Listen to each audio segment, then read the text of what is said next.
స్వామిని చంపేస్తున్నారా? మీ కోపంలో న్యాయం ఉంది. మీరు ఓటేసి గెలిపిన సీఎం ఇప్పుడు బతికిలేడు. రాత్రి సీఎం అని జైల్లో ఉన్నాడు. ఇప్పుడేమో కొత్తగా ఇంకొకడు. కోపం కరెక్టే, కానీ ఎలా చూపిస్తారు? తుపాకీతోనా? ఈరోజు నన్ను కాలుస్తారు, రేపు ఇదే గుంపులోంచి ఇంకోటి వస్తాడు, వాడిని కాలుస్తారు, మరుసటినోడు మరోడు వస్తాడు. ఇలా ఎంతమందిని కాలుస్తారు? తుపాకీ కన్నా పవర్ఫుల్ ఆయుధం మీ చేతికిచ్చారు.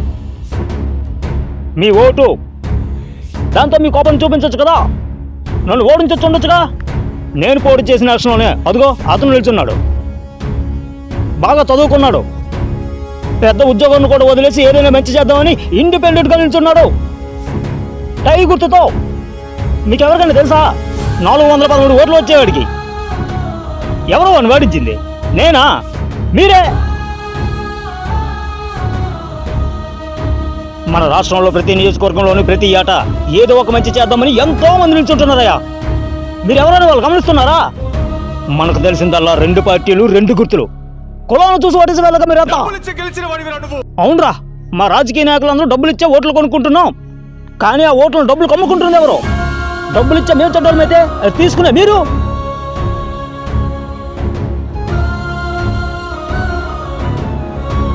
మీరు సంకోచిస్తూ ఓట్లకు డబ్బులు తీసుకోవడం వల్ల ఒక రాజకీయ నాయకుడు ధైర్యంగా 500 కోట్లు లంచం తీసుకోగలుగుతున్నాడు. ఇక్కడ ఉన్న వాళ్ళలో ఎంతమంది పోలీసు దొరికితే లంచం ఇవ్వకుండా ఫైన్లు కట్టారు? ఎంతమంది లంచం ఇవ్వకుండా లైసెన్స్ తీసుకున్నారు?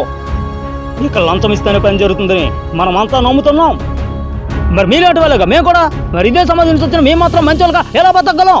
ఇప్పుడు చెప్పు, మీకు మాకు ఏంటి తేడా? లేదా మీకు మా రాజకీయ నాయకులకి ఏంటి తేడా? సరే, ఇక్కడ అంత తప్పుడు మనుషులు ఉన్నారు, అంత తప్పుగానే జరుగుతుంది. దీనికి పరిష్కారం లేదంటే ఉంది. వాడొచ్చి కాపాడతాడు, వీడొచ్చి కాపాడతాడు, ఈ హీరో పార్టీ పడితే బాగుంటుంది, ఆ హీరో పార్టీ పడితే బాగుంటుంది.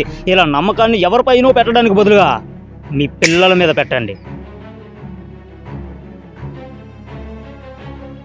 నా కొడుకు ఇంజనీర్ కావాలి, నా కూతురు డాక్టర్ కావాలి అని ఆశపడుతున్నారుగా, అలాగే నా బిడ్డ మంచి మనిషి కావాలి అని ఆశపడండి.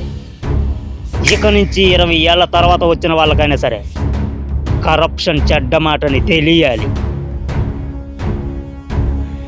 ఒక తరం మొత్తం మంచోళ్ళుగా బతికితే అందులోంచి వచ్చిన నాయకుడు కూడా మంచోడే అవుతాడు.